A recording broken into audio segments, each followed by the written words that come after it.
उत्तर प्रदेश अल्पसंख्यक कांग्रेस के महासचिव अकबर चौधरी को गुरुवार को उस समय पुलिस ने उनके आवास पर ही रोक लिया जब वो अल्पसंख्यक समुदाय से जुड़े विभिन्न मुद्दों को लेकर प्रधानमंत्री नरेंद्र मोदी को ज्ञापन सौंपने के लिए दिल्ली जाने की तैयारी कर रहे थे।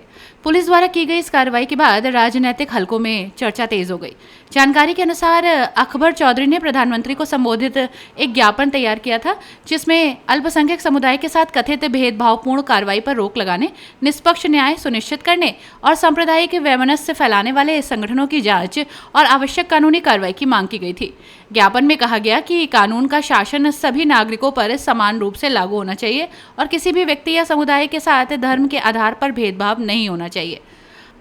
अकबर चौधरी ने आरोप लगाया कि प्रदेश में मुस्लिम समुदाय को निशाना बनाकर कार्रवाई की जा रही है। उन्होंने मदरसों को सील किए जाने, प्रशासनिक कार्रवाई को हाल के घटनाक्रमों को लेकर चिंता व्यक्त की। उनका कहना है कि यदि कोई अपराध करता है तो उसके खिलाफ कानून के अनुसार कार्रवाई होनी चाहिए, लेकिन पूरे समुदाय को संदेह की दृष्टि से देखना संविधान की भावना के विपरीत है। इसके साथ ही उन्होंने हिंदू रक्षा दल सहित उन संगठनों की गतिविधियों की निष्पक्ष जांच कराने की मांग भी उठाई जिन पर समय समय पर सांप्रदायिक तनाव फैलाने के आरोप लगते रहे हैं। इसी मांग को लेकर वो अपने समर्थकों के साथ प्रदर्शन कर रहे थे और पीएम तक अपनी बात पहुंचाने के लिए दिल्ली जाने का ऐलान किया था।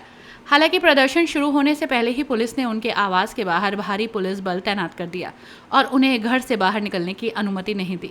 पुलिस की इस कार्रवाई को लेकर समर्थकों और स्थानीय लोगों ने सवाल उठाया। उनका कहना है कि यदि कोई व्यक्ति लोकतांत्रिक तरीके से अपनी मांगों को सरकार तक पहुंचाना चाहता है तो उसे रोका जाना उचित नहीं है। वहीं पुलिस प्रशासन का कहना है कि कानून व्यवस्था बनाए रखना उसकी प्राथमिक जिम्मेदारी है और किसी भी संभावित अव्यवस्था को रोकने के लिए आवश्यक कदम उठाए गए हैं। इस पूरे घटनाक्रम के बाद गाजियाबाद की राजनीति में हलचल बढ़ गई। कांग्रेस कार्यकर्ताओं ने पुलिस कार्रवाई का विरोध किया और इसे लोकतांत्रिक अधिकारों का हनन बताया। वहीं प्रशासन अपने कदम को कानून व्यवस्था बनाए रखने के लिए आवश्यक बता रहा है। अब ये मामला जिले में राजनीतिक और सामाजिक चर्चा का विषय बन गया है। जी, क्या पूरा मामला है? आज आपको हाउस अरेस्ट किया गया है, क्या नाम है आपका? भैया, मेरा नाम अकबर चौधरी है और मैं उत्तर प्रदेश महासचिव हूँ अल्पसंख्यक कांग्रेस से। हमारा जो है आज दिल्ली प्रधानमंत्री आवास पर जाने का प्रोग्राम था और उस प्रोग्राम में हमारी जो है कुछ मुख्य मांगे थी।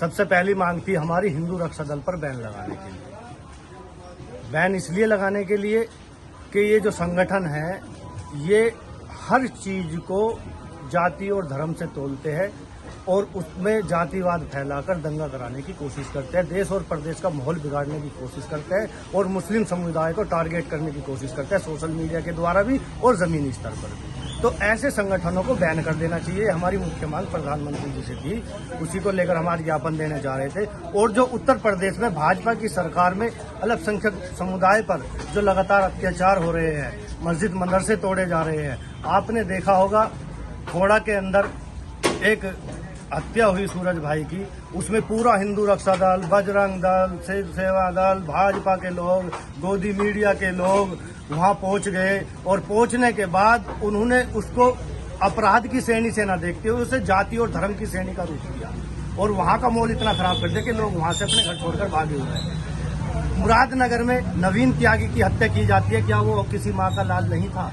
क्या उसके परिवार को उसकी हत्या का दुख नहीं था?